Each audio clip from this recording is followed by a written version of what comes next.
I think absolutely Justin Fields deserves a lot of credit, but I also think Matt Nagy deserves some credit.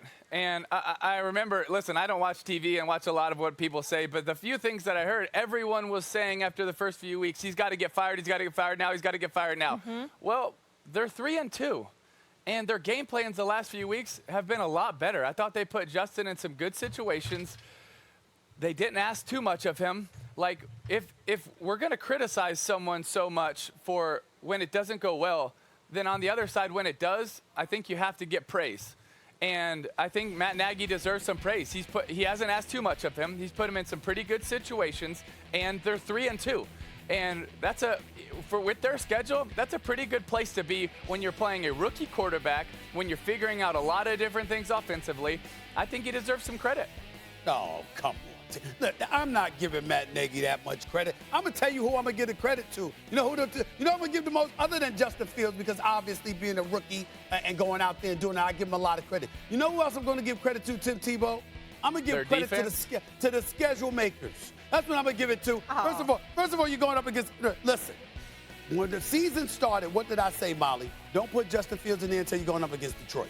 And I understand that Campbell's got them playing hard, and I give the Detroit Lions a lot of credit. They've been playing really hard and competitive football. They've caught some bad breaks or whatever, but I really like the effort that I'm seeing from them and how hard they fought, and I think that Campbell deserves a lot of credit for how he's got those guys fighting. But nevertheless, they ain't there yet, okay? So you go against the Detroit Lions. And then, obviously, with everything that's happened with John Gruden, they showed up last weekend knowing that that was on their minds. Those guys were not focused and locked in on playing football with that big of a distraction hovering over their franchise, and John Gruden still coaching on the sidelines at that particular moment in time. I think that was a great assist to the Chicago Bears this past Sunday. I think if it wasn't for that, they probably would have beat the Chicago Bears, to be quite honest with you. And that's something not just me, but you got all of these NFL aficionados all over the place, Tim, talking about Raiders weren't themselves. Look at them. They clearly had this stuff on their mind. It was a huge distraction. They weren't there. And in a game of football, you got to be all in each and every Sunday to have a shot. You can't afford to take days off. Maybe it was a distraction. Sorry, Molly. Maybe it was a distraction. Go ahead. Go ahead, maybe it was a distraction, but then you also have to look at the rest of the leaders on the team and saying, hey, this is when they have to step up. This is a Derek Carr moment. This is all those guys that have to step up. But we were just talking about the Ravens. The Ravens should have lost to Detroit. They won it on one of the greatest field goals of all time. And they lost to the Raiders. So if you're going to give the Ravens that much credit, why do you not give the Bears that much credit? Right? When the Bears beat both of those teams, but the Ravens lost to one of them, should have lost to both of them. Well, because it doesn't add up. But listen, what I'm saying to you, I get where you're coming from. My point to you is that it's all about timing. When you look at what transpired, first of all, you got a season opener. Season opener with limited preseason action, limited practice time, all of that other stuff. So people, listen, you're the football player. Y'all are the football players, okay? I'm just telling y'all what y'all tell me. Hold on. Okay, y'all tell me this stuff. Time out, okay? Because I understand the significance of timing in life. I'm with you and all that.